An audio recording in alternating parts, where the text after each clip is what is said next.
piace?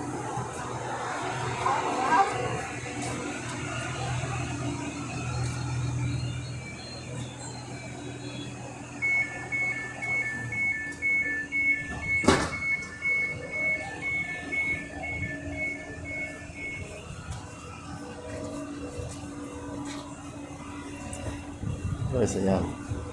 Sei felice? Questo è i dati, andiamo a vedere.